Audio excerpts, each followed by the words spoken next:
Mesdames et messieurs, bonsoir et bienvenue à ce rendez-vous du 20h. Voici les titres. La tournée économique du chef de l'État, le président Macky Sall, est en ce moment même à Saint-Louis, où il va procéder à l'inauguration d'importants ouvrages. Le chef d'État, donc, qui a eu un accueil chaleureux, le coup double du Sénégal à la CAN U20 en Zambie. Les Lionceaux ont battu le Cameroun 2-0. Ils se qualifient pour les demi-finales de la compétition, obtiennent leur ticket pour la Coupe du Monde prévue en Corée.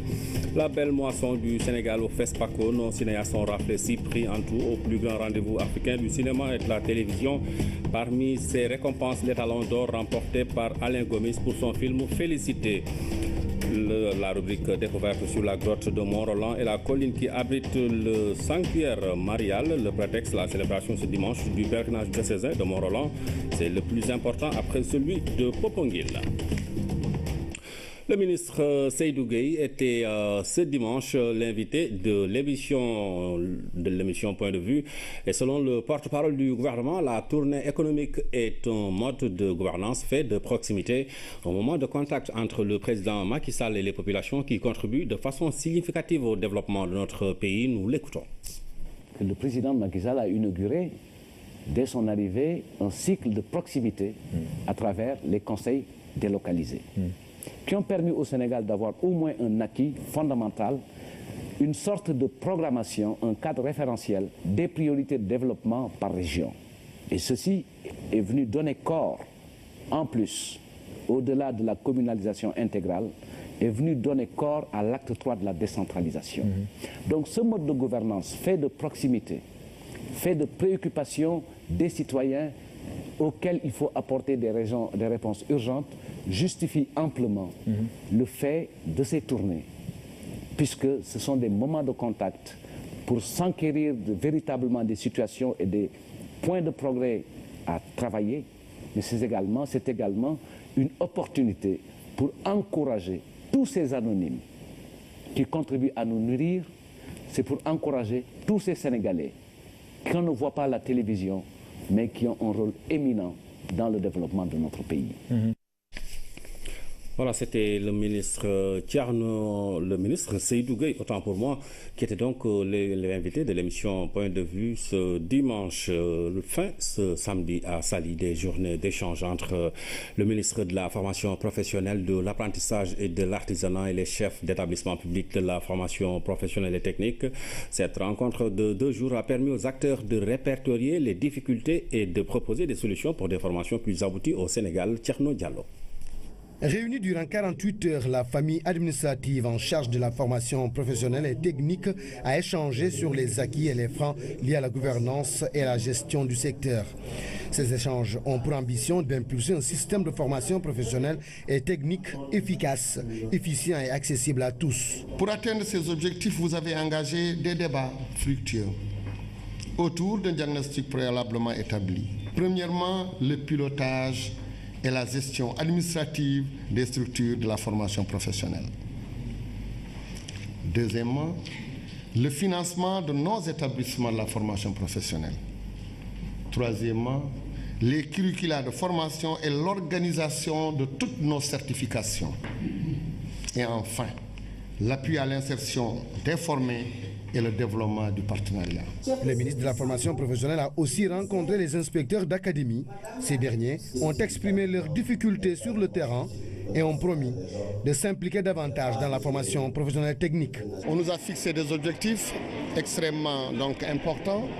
Vous savez qu'après le cycle fondamental, nous visons à l'horizon 2025 30% de ces sortants qu'ils soient maintenant orientés à la formation professionnelle et technique.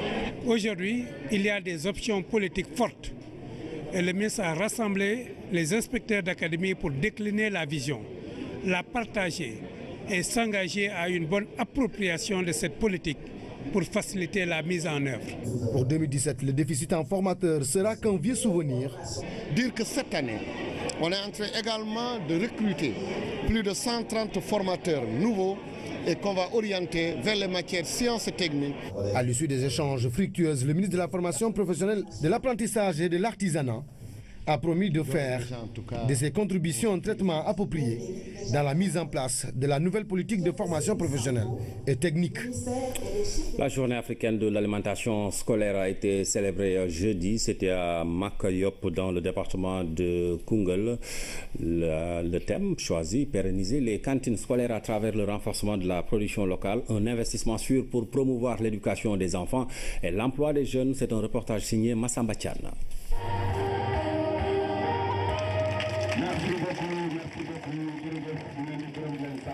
D'abord l'exécution de l'hymne national pour marquer la solennité de l'événement, puis cette prestation théâtrale des élèves de Makayop qui présente bien l'option des bons d'achat. Une expérience qui semble susciter un engouement total chez les commerçants. bi may départ man dama doon dem ci commerçant mu lebal ma bagage yi léegi nag sama poche ci lay jënd jox leen dama fekkoon maa ngi yor ay bon ay bor ci banque yi bi ma ci duggee léegi sant na yàlla dama am sax yu may denc ci banque yi mais amatuma fa bor. Cette approche s'inscrit en droite ligne de la politique du gouvernement du Sénégal pour promouvoir les productions agricoles locales.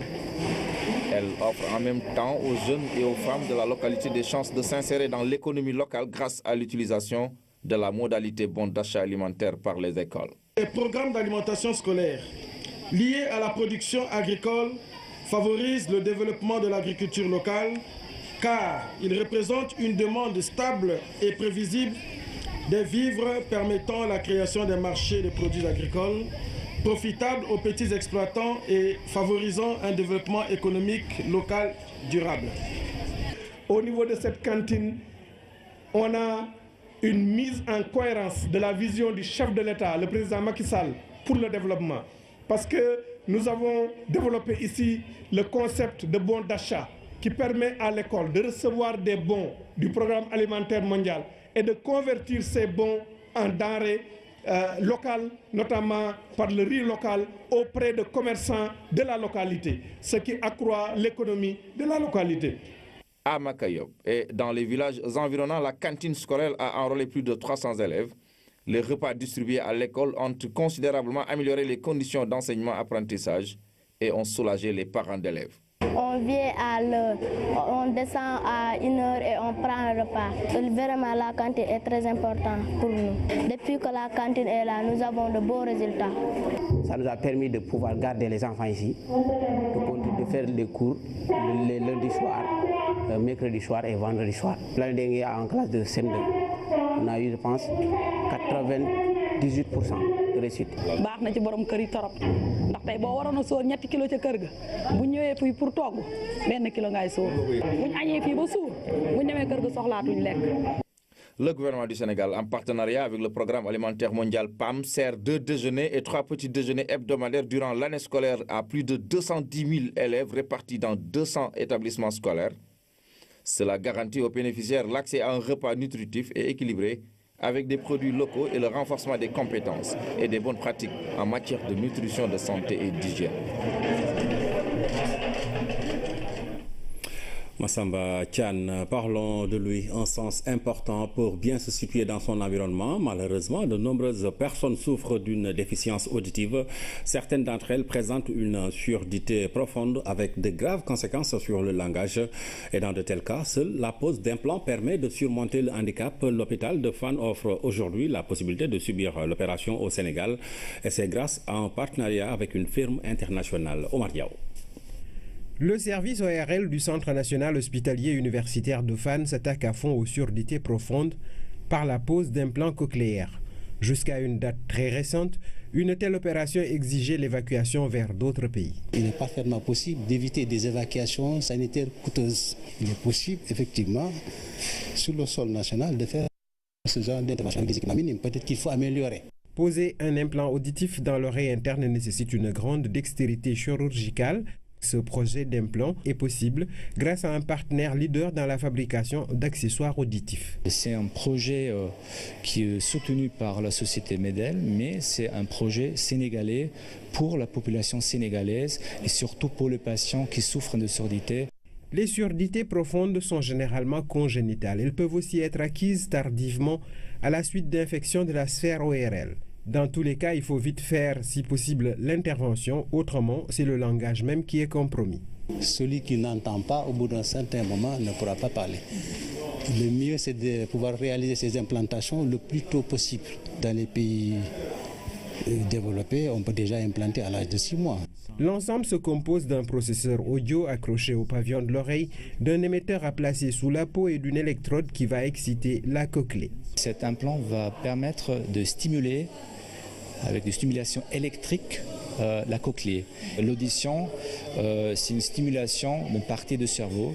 Quelques patients ont ainsi pu bénéficier d'une intervention d'un spécialiste sénégalais maîtrisant son art. Monsieur Tal a implanté déjà 2 patients hier et 1 aujourd'hui et j'ai pu le suivre, regarder, donner quelques petits conseils techniques. Je n'ai aucun doute pour la réussite de ce programme. L'expertise est là, mais les intrants coûtent cher. Pour rendre l'opération plus accessible, il est essentiel d'avoir des appuis. Que l'État puisse s'impliquer davantage, voilà, et toutes les bonnes volontés.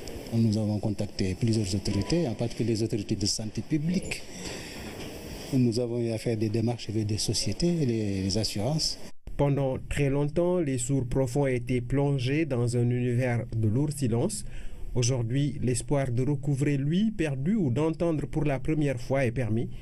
Mais il faudra une conjugaison d'initiatives et d'efforts pour faire grand bien et grand bruit au creux d'oreilles dures. Le ministre de la Culture et de la Communication poursuit ses visites des sites et monuments historiques en phase de réhabilitation. Mbagnick Ndiaye s'est ainsi rendu à Djilor et à Joal pour constater les travaux de restauration des maisons natales du président Senghor. À cette occasion, il a exprimé sa satisfaction sur le bon déroulement des travaux. C'est un récit de Dahaba. Le ministre de la Culture sur les sites du royaume d'enfance du défunt poète président Léopold Sédar Senghor. D'abord, à côté de la mer, l'une de ses maisons natales, sise à Djilor. Devenu musée, l'État est en train de réhabiliter le site et les travaux sont à un niveau d'exécution satisfaisant. Nous avons été très surpris de tout ce qui s'est fait et ce qui s'est fait en bien. Ça suppose que la maison va être tapée à neuf. L'entreprise a promis de terminer les travaux avant la fin du mois de mars. Nous attendons ce rendez-vous puisque nous souhaitons déjà dès le mois d'avril avoir quelques activités culturelles. Autre endroit, autre maison familiale de Senghor, c'est à Joal, le même scénario. Aux travaux de restauration s'ajoutent d'autres aménagements. Nous souhaitons que cette maison paternelle soit traitée comme un bijou pour nous les Sénégalais. Ensuite, en tant que maire, bien sûr, nous avons la chance d'avoir la maison paternelle de Senghor dans notre commune. C'est pour nous un symbole et en prendre soin est pour nous un premier devoir. Nous n'en avions pas eu la possibilité financière. Nous sommes satisfaits et reconnaissants à l'État d'avoir entrepris cette réflexion aussi bien à Joal qu'à Djilor.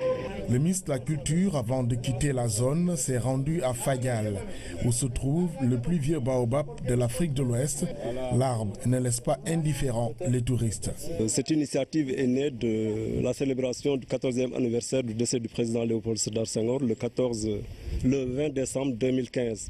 À l'occasion de cette célébration, M. le ministre est passé ici, a visité le baobab et avait promis d'intervenir. Aujourd'hui, on voit que cette promesse a été tenue.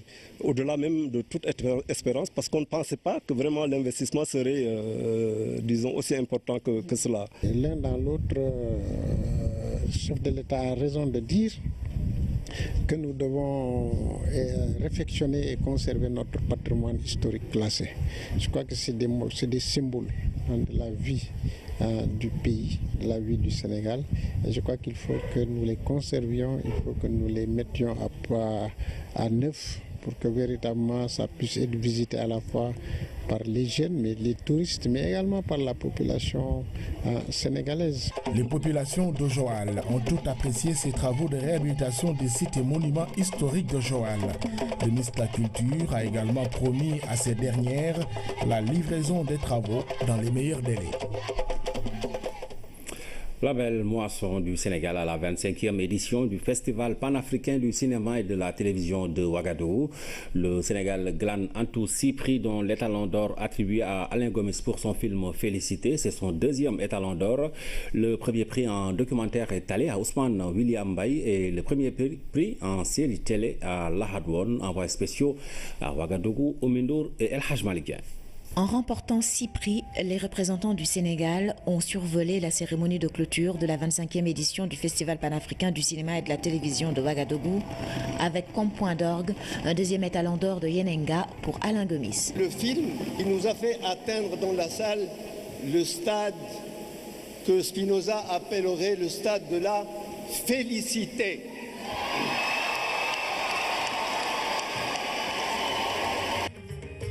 Félicité ou l'histoire touchante d'une chanteuse de cabaret à Kinshasa qui doit trouver de l'argent en urgence pour les soins de son fils victime d'un accident.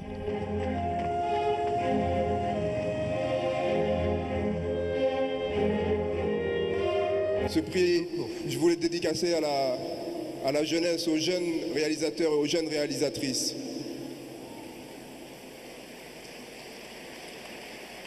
Je voudrais que ce soit un signe pour qu'ils croient en eux. En section série, Abdullah Hadouane a convaincu le jury.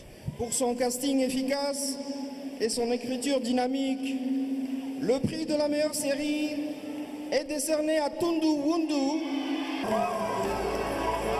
C'est une reconnaissance parce qu'on avait pris une option qui n'était pas facile. Les gens ne nous ont pas soutenus, les gens ne nous ont pas suivis. À part A+, comme je le répète encore une fois. Donc c'était un challenge et ça fait excessivement plaisir de sortir avec le premier prix, c'est génial. Ousmane William Mbaye du Sénégal. Après avoir décroché le 3e prix documentaire en 2013, Ousmane William Mbaye est sacré cette fois-ci avec Kemtiou Cheikh Anta. Ce qui m'a le plus plu avec Kemtiou Cheikh Anta, c'est que ce n'est pas le travail de la mémoire, c'est que Cheikh Anta est reconnu. Ce n'est pas Ousmane William Mbaye, c'est l'intérêt. Et les gens subitement se sont dit quand même, il y a quelque chose sur le personnage Cheikh Anta qui peut intéresser la jeunesse. William Mbaye repart également avec le prix UE-ACP pour la promotion du film en Europe, tout comme Alain Gomis qui décroche au passage le prix du meilleur son. Et pour le réalisateur de Félicité, le combat pour un meilleur cinéma sénégalais ne fait que démarrer. Il ne s'agit pas seulement d'accumuler les médailles. Je suis très content si on arrive à le transformer en quelque chose d'efficace qui participe à la construction de quelque chose à long terme. Et pas seulement d'être content et d'aller pavaner avec ça. Non, non, c'est des outils. Je prends ça vraiment comme un outil, comme un encouragement pour continuer à avancer.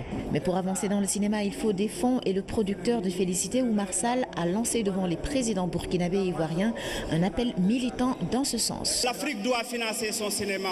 Excellence, monsieur le président de la République. Avec ce 2e étalon d'or de Yenenga, Alain Gomis égalise ainsi le record du Malien Souleymane Cissé. Il était jusque-là le seul réalisateur à avoir obtenu 2 étalons d'or avec Bara en 1979 et Finier en 1983, un record donc vieux de 34 ans. Le président de la République salue les performances des cinéastes sénégalais, notamment Alain Gomis. Il lui a adressé ses chaleureuses félicitations. Le chef de l'État qui félicite également les autres lauréats sénégalais à cette 25e édition du Festival du cinéma et de la télévision panafricaine.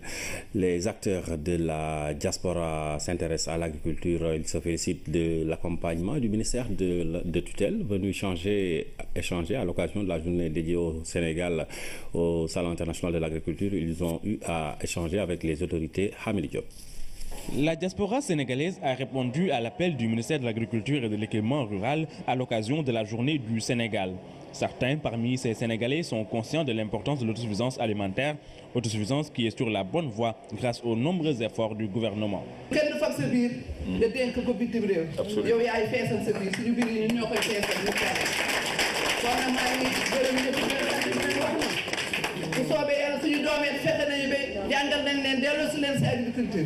suñu doom yi tey tukki ñun dañu ne tukki bi ñu tukki woon nañu dellu si fekkaan ñu liggéey waaye suñu doom yi duñu tukki À Paris, les échanges ont permis au ministre d'échanger directement avec les acteurs. Le ministre a donné instruction pour que cet entrepreneur qui essaie d'exporter les bissap soit accompagné, comme Alima Diwan, qui propose que les immigrés retournent vers l'agriculture.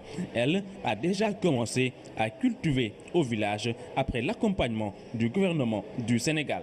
Cette journée avec comme thème l'agriculture, une préoccupation pour l'Afrique, une priorité pour le Sénégal a permis aux membres de la diaspora de voir les avantages qui existent aujourd'hui dans le domaine de l'agriculture. L'actualité internationale sous forme de brèves illustrées, elle nous conduit en France et en Somalie. Nous ouvrons par le Niger qui a accueilli les ambassadeurs du Conseil de sécurité de l'ONU en visite dans les 4 pays riverains du lac Tchad. Céline Alufal. En Somalie, plus de 100 personnes sont mortes dans le sud du pays ces derniers jours des conséquences de la sécheresse.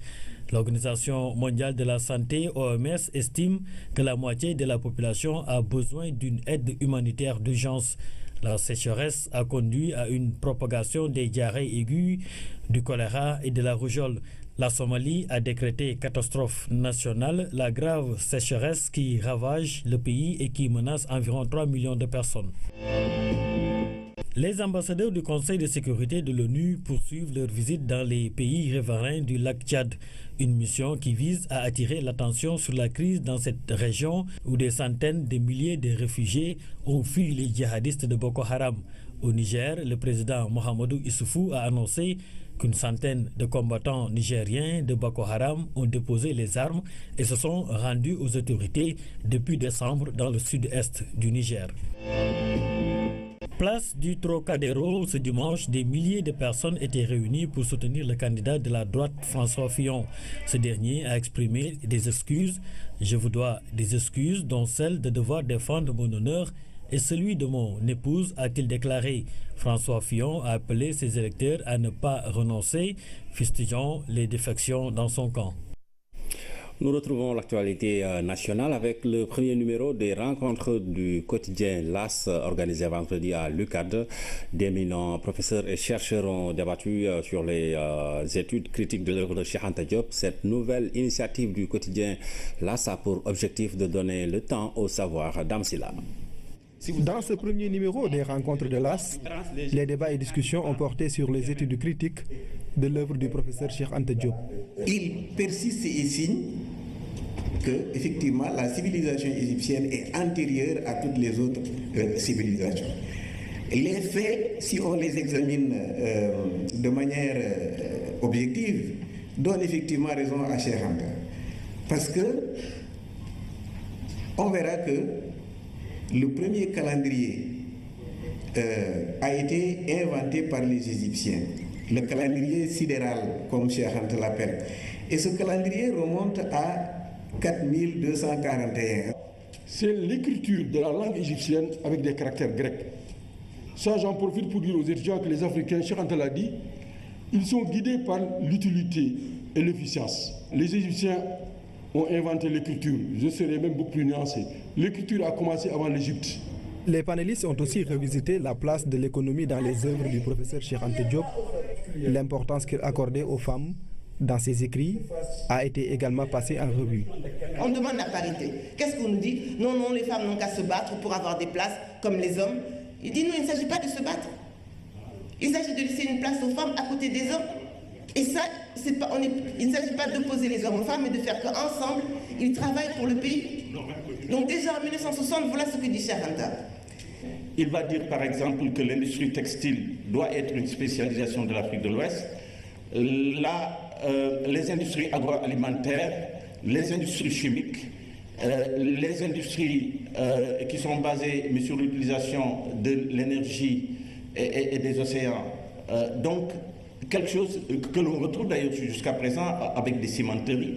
Et c'était très prémonitoire et c'était très fort comme sens de la prévision et intuition sur les chemins de spécialisation qui vont apparaître.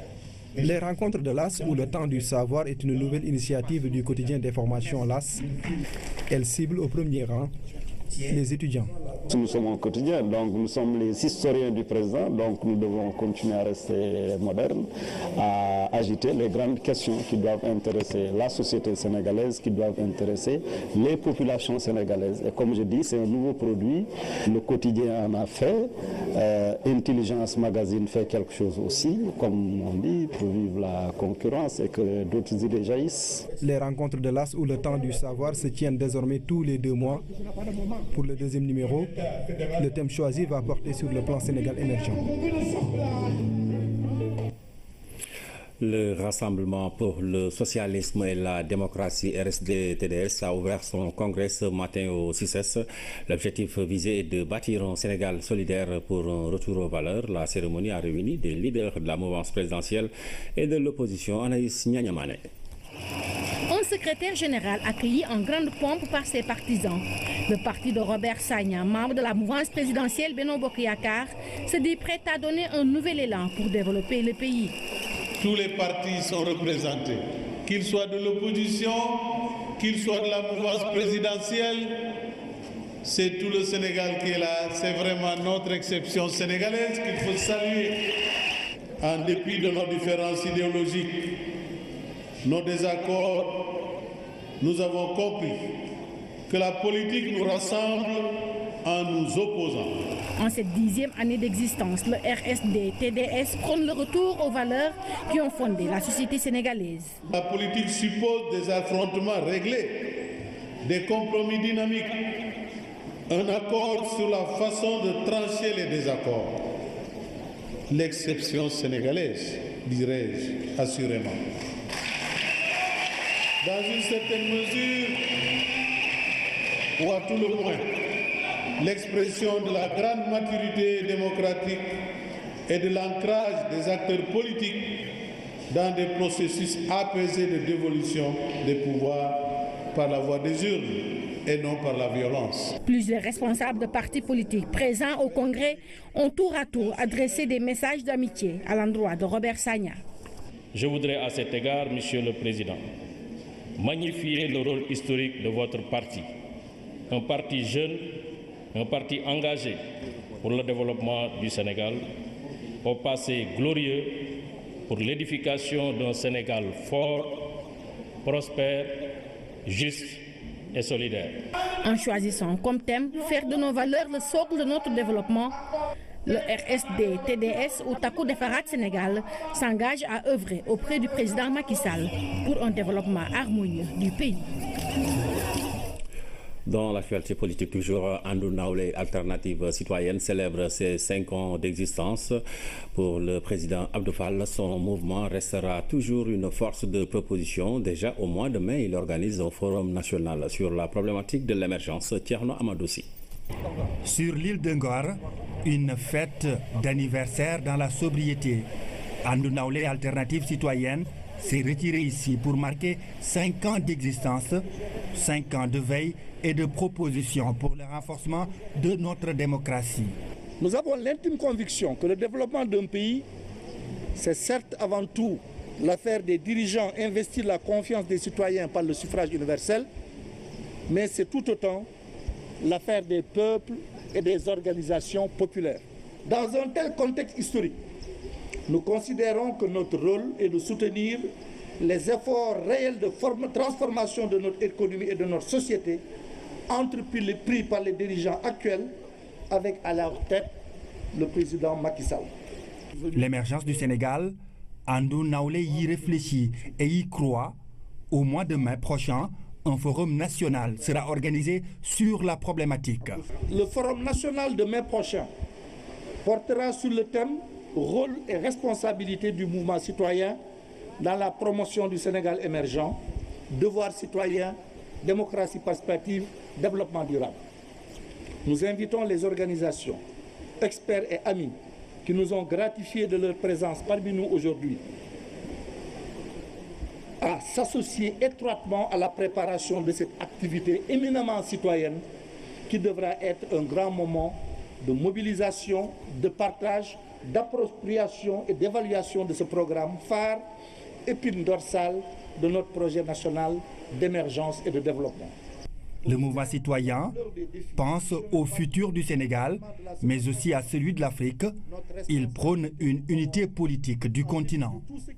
Le moment est arrivé pour les élites politiques et intellectuelles du continent, pour les organisations syndicales et de la société civile, pour les mouvements de jeunes et de femmes, pour les Sénégalais de l'extérieur, pour le secteur privé, de se mobiliser autour du débat sur l'unité politique de l'Afrique, gage de sa sécurité et de sa stabilité et condition de son développement. Pour Abdou Fall et les membres de Andou Naoulé, construire le Sénégal, c'est être une force de contribution et ils le sont. Les organismes génétiquement modifiés sont une préoccupation dans le monde de l'agriculture. S'ils peuvent constituer une opportunité, les OGM sont aussi redoutés à tort ou à raison. Des experts en biosécurité, en agriculture ainsi que des producteurs se prononcent sur la question entre dispositifs réglementaires et attentes des paysans. C'est un reportage signé Khadi Kamara. Cette plante fait partie de celles issues de la culture in vitro. La technique qui a pu générer cette plante entière est différente de celle qu'on utilise en faisant intervenir les OGM. Un OGM, donc, c'est l'introduction d'un gène d'une espèce à une autre. Je vais prendre un gène chez le maïs, comme ça, et je vais essayer de l'introduire chez le riz. Donc, c'est ça qu'on appelle une introduction génétique. Donc, le gène qui m'intéresse ici, qui confère la tolérance, disons, à une maladie, chez le maïs, je vais essayer d'utiliser donc une construction qui provient du maïs et je vais essayer de l'introduire chez le riz. Donc il y a différentes techniques de biologie moléculaire qu'on utilise pour pouvoir faire cette introduction-là. La culture des OGM n'est pas autorisée au Sénégal. La loi est là, mais l'État veut s'entourer de toutes les garanties. Nous ne pouvons que nous réjouir de la déclaration du président de la République qui a un soubassement scientifique, tenant compte de trois raisons. La loi date de 2009 et on a signé un protocole additionnel qui a été mis sur place en 2010. Alors, les dispositions n'étaient pas intégrées sur la loi. Et la seconde chose, c'était que la loi était contraignante, très contraignante. Et vous savez qu'une loi doit être d'intérêt général et impersonnel. Donc ça, c'est la deuxième raison. La troisième raison, c'était les initiatives au niveau de la sous-région, donc de l'UEMOA. On a une réglementation qui était en cours et on se devait de prendre tout ça en charge pour entamer la révision de la loi, mais sur les aspects techniques et à notre niveau. Autre préalable pour l'utilisation des OGM, le renouvellement de la semence chaque année, d'où la question du budget. Quand on manipule le génome des plantes, ces plantes ne peuvent pas, quand on les plante, redonner les mêmes plantes en termes de semences. Donc ça veut dire que ce paysan, il est un peu assujetti, éviter qu'il soit la proie des multinationales qui vont peut-être nous diriger là où on ne souhaite pas aller. Sur le terrain, ici à Noto, dans la région de Thiès, on a rencontré 2 producteurs pour leur avis sur l'utilisation des OGM. Je n'adopterai pas les OGM parce que tout simplement, c'est des organismes génétiquement modifiés. Et en tant que producteurs, nous devons travailler pour faire nourrir la population avec des produits sains. Les OGM sont une opportunité pour nous. Dès lors que la population augmente, l'agriculture doit suivre avec un appui aux paysans. Toutes les initiatives du président de la République en direction des agriculteurs sont salutaires. Les OGM au Sénégal, c'est une réalité, mais leur utilisation continue de faire débat. En sport, le coup double des Lionceaux à la CAN U20, le Sénégal se qualifie pour la deuxième fois d'affilée à la Coupe du Monde des moins de 20 ans.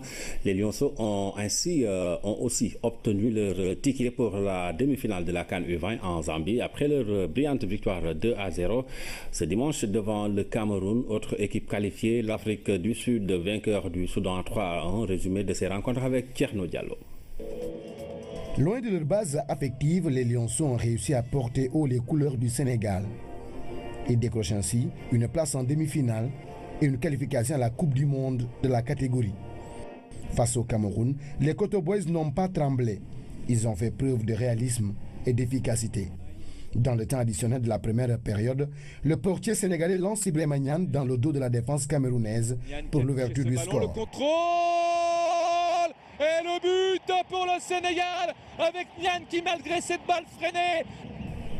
Contrôle du droit, enchaînement du gauche, C'est le deuxième but inscrit par Ibra Magnan dans ce tournoi. Le Sénégal mène désormais 1-0 à la pause. De retour des vestiaires, le Sénégal va s'offrir une nouvelle fois le chemin des filets.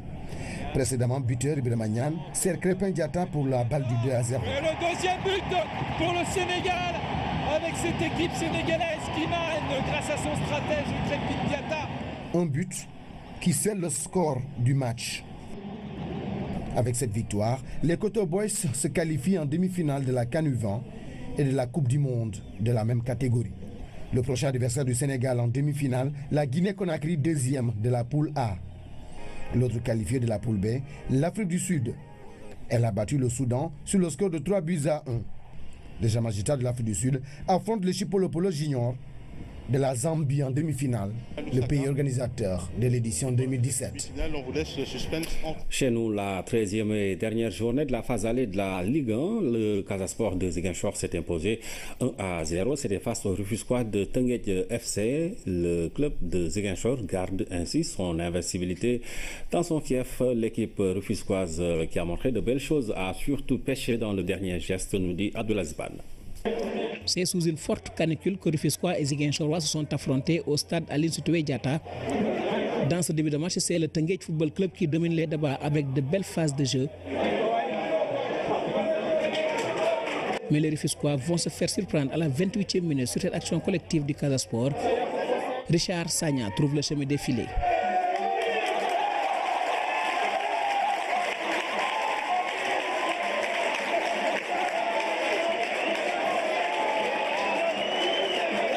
En général, ils pensent qu'on va frapper direct et moi je joue toujours en deuxième intention, je pique mes ballons. Je marque les buts chez moi à domicile, donc ça me fait beaucoup de bien mentalement et aussi ça va quoi, content. Avec son but, il permet au Casa de regagner les vestiaires avec une longueur d'avance. Le retour des vestiaires, le Teungueth Football Club démarre la seconde période comme elle avait entamé la première. Les Rufisquois se créent des occasions franches, mais la défense du Casa Sport est bien en place. Les Ziguinchorois procèdent par des contres et à la 74e minute, il a fallu une double parade du portier rufisquois pour sauver les meubles. Le Casa Sport gagne le match par 1-0. En première période, Teungueth FC a démontré plus de détermination. Quand on se bat pour maintenir un score et quand on sent que l'adversaire est sur moi, je crois que c'est pas évident d'être aussi lucide, mais quand même j'ai senti beaucoup d'efforts pour rester dans le match et gérer ce but. Voilà. Il y avait des petits problèmes tactiques défensifs qu'on devait régler. On ne les a pas beaucoup réglés. Mais en deuxième mi-temps, quand même, ça a été autre chose. Mais il reste encore un autre championnat. Ce sont les matchs retour. Et certainement, on verra s'il peut y avoir un autre que Teungueth FC. Avec cette victoire, le Casa Sport reste invincible à domicile. De quoi bien aborder la deuxième partie du championnat, qui s'annonce très difficile. Du basket, l'ASC Ville de Dakar a remporté le match qui l'opposait au Dakar Université Club 63-53. Une rencontre comptant pour le 4e tour des playoffs en National 1 féminin. Notre reporter a suivi ce derby dakarois, Fatoumata Savané. Elles ont été plus fortes, plus percutantes et surtout plus adroites. Les Dakaroises ont remporté ce derby face aux Duchesses 63-53. Un match que les filles de la capitale ont tenu dès les premiers instants. 11-0 après 3 minutes de jeu. Ramata Daou, auteur de 22 points dans cette rencontre, a été décisive et les Dakaroises ont assuré le premier quart-temps 24-7. Les Duchesses vont revenir dans la rencontre avec Mam Jojo comme meneuse. Les filles de Morika Fall vont réussir après 5 minutes de jeu dans le 3e quart-temps. Le Duc mène 40-35. L'équipe de Moustapha Gaye ne se laissera pas démonter par le Dakar Université Club. Avec de la rapidité, de l'adresse et beaucoup de détermination, les filles de la ville de Dakar vont s'imposer. Score final 63-53, un résultat qui rend fier le coach. Vraiment, les joueuses ont été bonnes. La première satisfaction, c'est d'avoir gagné le but pour la première fois. Première victoire de la CIV de Dakar. Pour montrer aux joueuses que c'est possible. Le Dakar Université Club reste champion du Sénégal. Cette défaite étant de nul effet. On est champion, on est toujours champion. Il n'y a absolument rien sur le match qu'on devait jouer. Tant pression, la pression étaient du camp de l'AS de Dakar qui ont volé. Mais malheureusement, on les félicite parce qu'ils ont gagné le match. Le match retour du 4e tour des playoffs en National 1 féminin sera l'occasion pour le Duc de confirmer son rang de leader. Pour l'instant, l'ASC Ville de Dakar est première au classement général. Elle devance le Duc d'1 point. La rubrique découverte se met au temps du carême. Ce dimanche est célébré le pèlerinage diocésain de Mont-Roland. C'est le deuxième plus grand pèlerinage au Sénégal après celui de Popenguine. L'occasion pour nous de vous faire découvrir la grotte de Mont-Roland et la colline qui abrite le sanctuaire marial. La rubrique découverte est signée Koumba Diakhatemar. Du haut d'une colline, la grotte de Mont-Roland surplombe les 18 villages de la commune. Mont-Roland doit son nom à ses similitudes de relief avec le Mont-Roland de France. Monseigneur Magloire Barthé est venu comme vicaire apostolique de la Sénégambie. Quand il est venu au Sénégal, il a fait une tournée dans tout le Nout. Et cette tournée s'est terminée sur cette colline. L'emplacement même de l'oratoire qui est derrière nous là, ils ont construit la première chapelle, donc la première chapelle de Mont-Roland. C'était le 18 ? Le 18 septembre 1893. 56 ans après la construction de cette chapelle et le choix de la colline, la grotte a été implantée au sommet. La statue est venue en 1893. De 1893 à 1949, c'était sur un pied métallique. C'est le père Pouget, celui qui a amené l'école, c'est lui qui l'a enrobé d'un manteau de latérite pour rappeler celle de la Vierge jurassienne. C'est ce manteau de latérite que Monseigneur Jacques Sarr a rénové en 1989, c'est ce que nous voyons actuellement. C'est lui, le maître des lieux, abbé Augustin Thiawa, et le curé de la paroisse Notre-Dame de l'Assomption. Il nous mène sur les pas des pères missionnaires qui ont découvert la colline. Nous sommes ici sur la colline qui abrite le sanctuaire diocésain marial. Une colline qui a été découverte dans les années 1893 par les pères missionnaires. Chaque année, nous nous retrouvons ici sur cette colline pour célébrer notre pèlerinage diocésain dédié à la Vierge Marie. Et ce pèlerinage est célébré le premier dimanche de carême. Nous avons l'autel, le baldaquin, quelques bancs et les pèlerins viennent généreusement s'asseoir sur des nattes. Le sanctuaire diocésain marial de Mont-Roland s'étend sur un domaine de 22 hectares dans l'ancien Cayor. Un domaine qui a été acquis en 1893, signé par les pères qui étaient là, avec Demba Warsal, qui était chargé de la province du Cayor. Nous avons déjà les manuscrits dans nos archives, mais qui a été renouvelé par une attribution de la commune de Mont-Roland. Faire de ce lieu un point de prière, de repos et de convergence de toute la communauté catholique reste le vœu le plus cher des diocésains, sans oublier de prier encore pour la réhabilitation de leur église qui est dans un état de dégradation avancé. La rubrique découverte à Mont-Roland, c'était avec Koumba Diakhatemar. Dernier élément de cette édition, c'est la tournée économique du chef de l'État qui est en ce moment à Saint-Louis. Saint-Louis où nous allons tout de suite retrouver Ibrahima Diédhiou. Bonsoir. Bonsoir, cher Traoré. Alors Ibrahima, je le disais, le chef de l'État est actuellement à Saint-Louis donc pour sa tournée économique. Comment les choses se passent là-bas?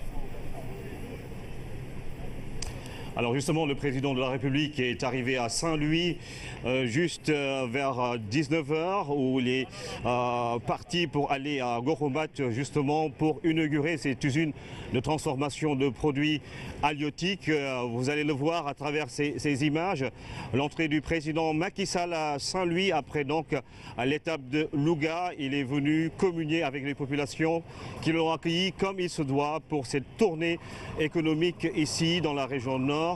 Saint-Louis, voici le pont Faidherbe avec des jeunes qui se sont mobilisés pour l'accompagner tout au long de son trajet, ce parcours qui l'a mené à Goroumat, à ce quartier qui abrite cette usine de transformation de produits halieutiques. 350 millions de francs CFA qui ont été injectés pour permettre aux femmes justement qui exercent cette activité de pouvoir le faire dans de bonnes conditions, et c'est tout cela qui a été justement salué par les populations qui l'ont accompagné tout au long de ce trajet. Le président Macky Sall donc avec tout le cortège qui l'accompagne. Saint-Louis, la ville tricentenaire qui brille au rythme de ces tournées économiques du président Macky Sall, et c'est tout à fait à l'honneur de leur hôte qui vient encore une fois manifester sa volonté de faire de toutes les régions du Sénégal des régions à vocation économique, avec justement des projets à fort impact social. Et il faut dire que le président de la République a entamé sa tournée économique dans le nord du Sénégal avec Louga, dans la sobriété à cause du deuil qui frappe la famille omarienne. À Louga, première étape, le président de la République a mis en veilleuse justement toutes les activités festives pour aller présenter ses condoléances au khalife Thierno Bachir Muntaga Daha qui vient de perdre son frère Thierno Seydou Nourou Muntaga Daha. Nous allons voir tout ça dans ce reportage de Oumar Nying. Le chef de l'État mesure ainsi le caractère douloureux de cette circonstance, raison pour laquelle il a lancé dans la sobriété la tournée à Louga avant de venir présenter ses condoléances et celles de la nation au khalife Thierno Bachir qui vient de perdre son frère Thierno Seydou Nourou Muntaga Daha. Après avoir fait un témoignage sur l'illustre disparu, le président Macky Sall a rappelé les liens forts qu'il entretient avec la famille et le khalife lui-même, dont il a loué la posture. Lui qui œuvre inlassablement pour la paix et la concorde au Sénégal. Très touché par le geste du président de la République, le khalife a remercié le chef de l'État. Mettre en veilleuse toutes les activités festives qui entourent la tournée en raison du deuil, c'est immense, dixit Thierno Bachir. L'acte vaut plus que des milliards. Le khalife exprime ainsi toute sa reconnaissance au président Macky Sall, non sans magnifier ses actions de tous les jours à l'endroit des familles religieuses du pays. Jamais un chef d'État n'a eu autant d'attention envers nous religieux. Ce témoignage, Thierno Bachir le fait au nom de tous les foyers religieux du pays. À la fin de la cérémonie, des prières ont été dites pour qu'Allah accueille Thierno Seydou Nourou Muntaga au paradis. Alors, nous allons parler à présent du lancement de la phase 3 du volet hydraulique du PUDC. Il s'agit de construire 250 forages et 181 châteaux d'eau. Le lancement a eu lieu à Ngoufat, justement dans la région de Louga. Et un projet qui vient répondre à ce besoin vital des populations de ces zones rurales. Délai d'exécution, 16 mois. Voici le reportage d'Aboubakri Khan. Première étape de cette tournée économique Louga. Mais en raison du deuil qui frappe la famille omarienne, le président de la République a demandé la suspension de toute activité festive et de mobilisation à Louga. Au cœur du Ndiambour, à environ 25 km de Louga sur la route de Potou, sur 3 km de pistes sablonneuses et sinueuses des dunes de Niaï, les difficultés d'accès à la commune de Léona témoignent de la pertinence du PUDC. À Ngoufat, le président de la République est venu lancer les travaux de la phase 3 du volet hydraulique du programme d'urgence de développement communautaire.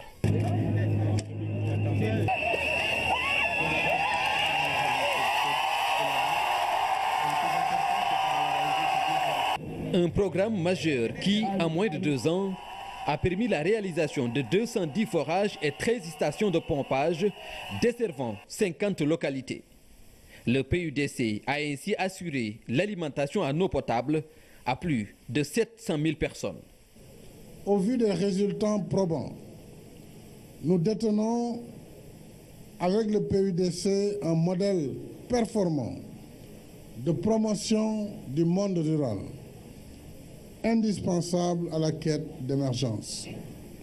Avec le démarrage de la 3e phase du volet hydraulique du PUDC, l'objectif poursuivi est de consolider les acquis par la satisfaction des besoins en eau de plus de 500 000 personnes supplémentaires. Dans cette politique d'amélioration de l'accès à l'eau potable des populations rurales, il s'agit dans un délai de 16 mois d'exécuter 251 forages, dont 70 réhabilitations, 181 châteaux d'eau, 900 bornes fontaines et 803 km de linéaires de réseaux d'approvisionnement en eau potable. Ce projet de forage multi-village relève d'une partie importante du plan d'urgence du développement communautaire initié par son Excellence Monsieur le Président Macky Sall. Les départements concernés de nos deux parties ont œuvré en commun à la concrétiser et ont réussi à terminer tous les préparatifs de ce projet en moins de 6 mois. Cela montre de nouveau le haut niveau des relations sino-sénégalaises ainsi que le pragmatisme et l'efficacité de la coopération mutuelle bénéfique et amicale entre nos deux pays. Ces travaux de grande envergure, financés à hauteur de 60 milliards de francs CFA par la Chine, constituent une réponse concrète aux besoins vitaux des populations, particulièrement dans les zones rurales les plus défavorisées et les plus éloignées, qui d'ailleurs, il faut le rappeler, ont souvent été abandonnés, voire délaissés. À travers le PUDC, le président Macky Sall veut répondre avec efficacité aux besoins vitaux des territoires dans un souci d'équité et de justice sociale. Au-delà du défi de la réalisation, il nous faut gagner le pari de la gouvernance du patrimoine de l'hydraulique en milieu rural. De toute évidence, l'envergure de ces investissements publics consentis commande la mise en place de mécanismes pertinents de gestion durable de ces infrastructures. L'OFOR est chargé, entre autres, de veiller à la maintenance et à l'entretien des forages. Cette phase 3 du PUDC va également desservir les habitants de 113 villages riverains du lac de Guiers, une façon de corriger l'injustice que vivaient ces populations. Alors l'hydraulique rurale, justement, en Goufat, avec 60 milliards qui seront injectés pour justement ces ouvrages qui seront construits. Mais il y a également l'hydraulique urbaine avec le PEPAM et la SONES. Nous sommes avec le directeur général de la Société nationale des eaux du Sénégal, M. Charles Fall. Bonsoir. Bonsoir, M. Diédou. Merci d'avoir répondu à notre invitation. Alors aujourd'hui, le président a inauguré justement ce château d'eau qui se trouve à Lébar, à l'entrée de Saint-Louis. Alors comment pouvez-vous nous présenter ce projet? Ça vous a coûté combien? Et quel est l'impact justement de cet ouvrage pour les populations bénéficiaires? Merci M. Diédou. Ce château d'eau d'une capacité de 1500 m3 que son Excellence M. le Président de la République vient d'inaugurer sur le site de Lébar n'est que la partie visible de l'iceberg. Comme vous le savez, l'alimentation au nom de Saint-Louis, c'est à partir d'une prise d'eau qui est au niveau de Bango. Bango, où nous avons également dans le cadre de ce projet PEPAM renouvelé quasiment les 3 pompes qui refoulent vers la station de Khor. À côté de ces 3 pompes, nous avons également mis en place une pompe de secours pour en cas de dysfonctionnement et qui refoule l'eau jusqu'à la station de Khor, que nous avons réhabilité. Une station qui date des années 80, qui avait une capacité installée à peu près de 15 000 m3 par jour. Ces 15 000 m3 étant quasiment ne suffisant plus pour les besoins en alimentation en eau potable des populations de Saint-Louis. Saint-Louis Saint-Louis qui est aussi une ville en très forte urbanisation. Nous avons vers le nord Ngalel, Beauvert, Boudiouk, Sandar et j'en passe. Nous avons aussi de nouveaux quartiers dans Pikine qui s'est fortement agrandi et Pikine qui représente quand même, qui polarise à peu près 35% des populations de Saint-Louis. Guelumbam, Gandon, Khor, Yaher et j'en passe. Donc c'est ce qui a justifié l'extension de la capacité que nous avons portée à 25% complémentaire. Nous sommes passés de 15 000 à quasiment 19 000 pour nous retrouver avec une marge quand même de progrès et pour mieux alimenter la partie Pikine, la partie Gandiol, il y a la partie Gandiol-Toubé, la partie Gandon, une partie également de Fass. Nous avons construit un château d'eau d'une capacité de 1500 m3 sur une hauteur à peu près de 30 mètres pour arroser cette partie. L'ensemble ces infrastructures aujourd'hui ont un impact réel sur l'alimentation en eau potable des populations de ces quartiers que je viens de citer. Et aujourd'hui, l'eau est présente dans les domiciles 24 heures sur 24. Combien d'argent vous avez mis justement dans cet ouvrage? Un peu plus de 4 milliards de francs CFA. Alors est-ce qu'il y a d'autres perspectives pour la région de Saint-Louis dans le cadre du PEPAM? Justement, pour parler du PEPAM, comme vous le savez, le PEPAM est une réponse de son Excellence, Monsieur le Président de la République, pour corriger cette disparité, cette inéquité à l'accès à l'eau entre les populations des villes de Dakar et des autres régions de l'intérieur.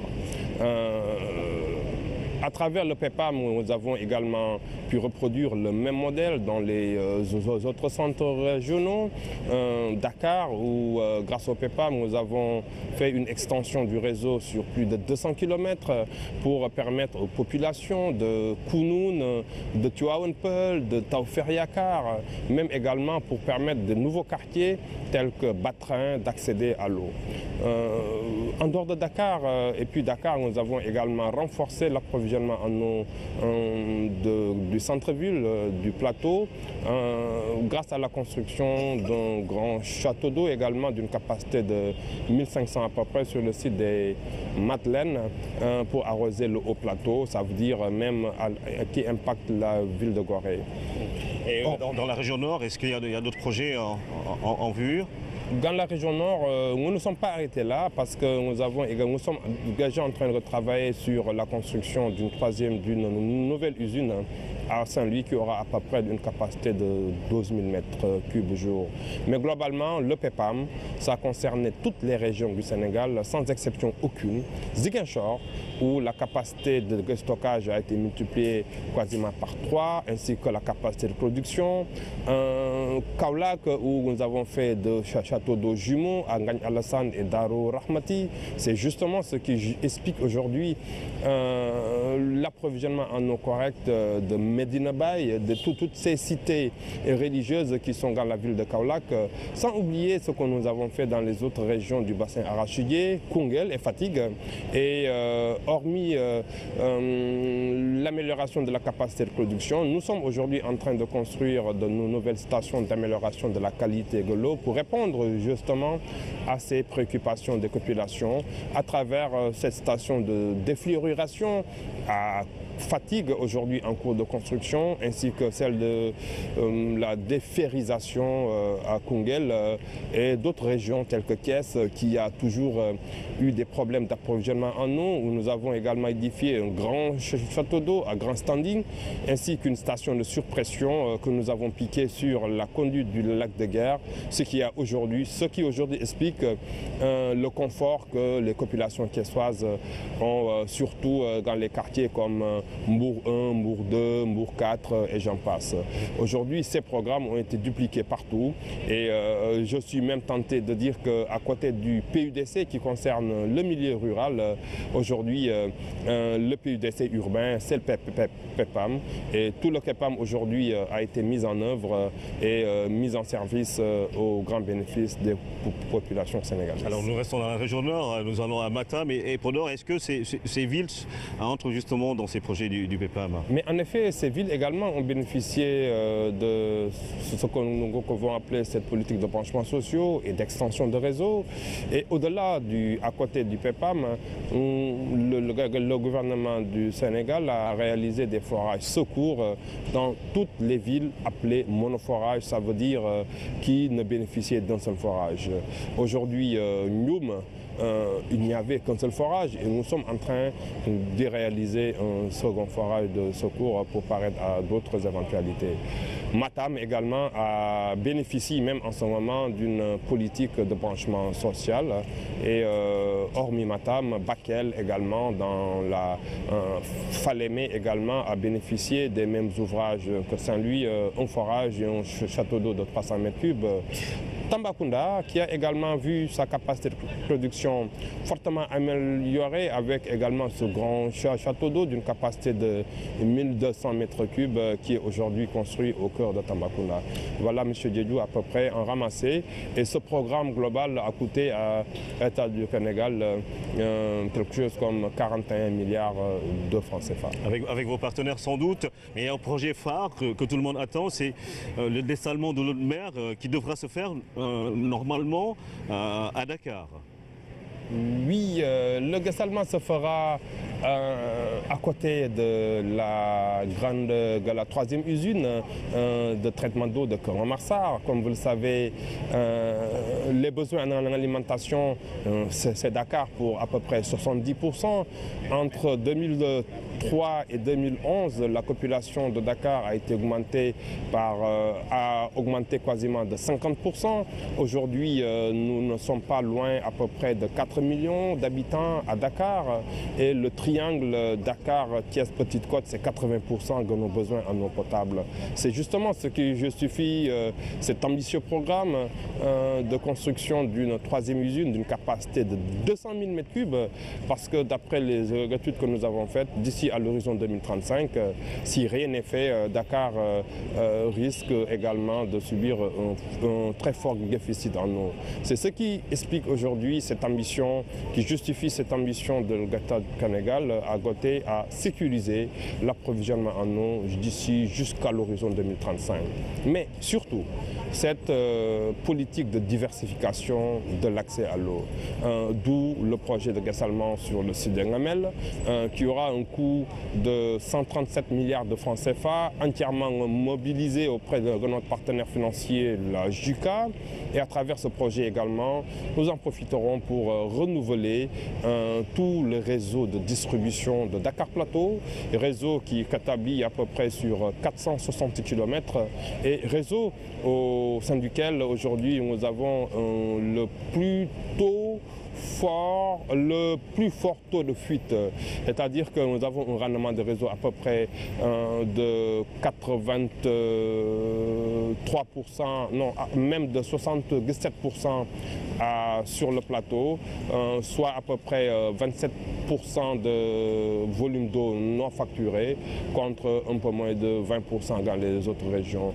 Et le fait de renouveler ce réseau de distribution équivaut à peu près à construire une nouvelle usine à peu près de 42 000 m3 à Dakar. Et au-delà de son rôle de diversification, ça permettra également de mieux conforter cet équilibre que nous aurons entre les besoins en eau et en tout cas la capacité installée pour satisfaire les co-citoyens 24 heures sur 24. Et ce sera pour quand le délai d'exécution de ce projet dessalement? Nous sommes déjà dans la phase d'achèvement des études et s'il plaît au bon Dieu, d'ici à 2020, l'usine de dessalement sera mise en service un an après, soit un an après celle de KMS3 pour laquelle nous sommes en pleine procédure de passation des marchés. D'ailleurs, dans les jours à venir, les premiers lots de canalisation de Méré à Sébikotane seront attribués et Inch'Allah, comme l'avait comme s'y était engagé son Excellence, Monsieur le Président de la République. Les travaux démarreront avant la fin de l'année 2017. Merci Charles Fall, directeur général de la SONES. Vous allez rester avec nous pour voir justement quels sont les enjeux de cette usine de transformation. Il faut de l'eau partout pour faire son travail. Cette usine de transformation des produits halieutiques, c'est un enjeu de taille, des impacts économiques qui sont attendus. Issa Diorogay nous en parle. Haut de ses couleurs et symboles, l'État comprend bien la langue de Barbarie avec tous les problèmes que vit cette partie de Saint-Louis. Ce sont les quartiers de Gokhombath, Santhiaba et Guet-Ndar. Ici, la pêche est l'activité de tous ou presque. Alors, quand l'État subventionne le coût de la machine, il y a forcément des traces dans les regards. Ce qui m'a marqué,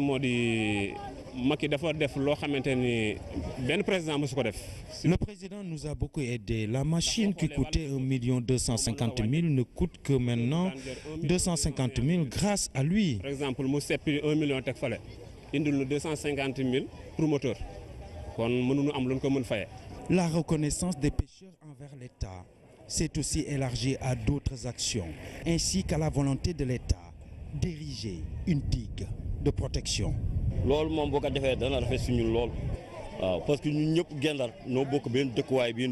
La digue est une excellente chose. Tous les habitants de la langue de Barbarie reconnaissent son utilité. Pour autant, la langue de Barbarie sollicite encore l'appui de l'État, surtout concernant les solutions pour la brèche qui emporte tant de pêcheurs à Saint-Louis.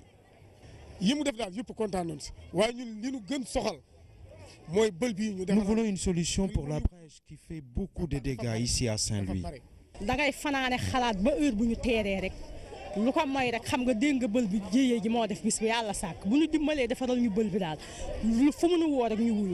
En attendant de nouvelles actions, la langue de Barbarie continue à définir son quotidien autour d'un véritable esprit de la reconnaissance pour l'État. Alors l'eau coule à flot à Gokhombath, sans doute, monsieur le directeur général. Vous connaissez bien ces quartiers? Absolument. Je pense que tout bon en tant que bon Saint-Louisien, je pense on ne peut pas ne pas entièrement connaître ces quartiers. En tout cas, quel vieux quartier et au sein desquels nous n'avons pas de problème particulier. Alors pour les branchements sociaux, vous venez de lancer justement une politique. De quoi s'agit-il? Quels sont justement les objectifs visés à travers ce programme? Oui, en effet, conformément également aux engagements de son Excellence, Monsieur le Président de la République, qui a l'ambition de booster l'accès à l'eau, qui a l'ambition également d'atteindre l'universalité en termes d'accès à l'eau. Aujourd'hui, le gouvernement a initié une politique encore à relancer, en tout cas du moins, cette politique de branchement social, de branchement sociaux du moins, en proposant à peu près un package de 35 000 branchements sociaux en faveur des couches vulnérables. Actuellement, ce programme est ouvert. Il est ouvert, il est exécuté par la SDE et tout demandeur de branchement, en tout cas, peut aller d'ores et déjà formuler une demande auprès de la SDE qui se chargera de l'exécuter et la facture sera prise en charge par le gouvernement du Sénégal à travers la SONES. Merci monsieur le directeur général de la SONES, Charles Fall, qui nous parlait entre autres des projets de Saint-Louis, avec notamment ce château d'eau qui a été inauguré aujourd'hui par le président Macky Sall, d'autres projets également en vue dans le cadre du PEPAM pour les autres 14 régions du Sénégal, avec une politique de branchement sociaux qui a démarré il y a quelques temps. Merci monsieur le directeur général. Alors cher Traoré, c'était notre invité et puis nous allons attendre d'un instant à l'autre que le président de la République rejoigne justement la gouvernance de Saint-Louis où il va passer la nuit avant la cérémonie de levée des couleurs prévue demain à partir de 8 h. À vous, cher.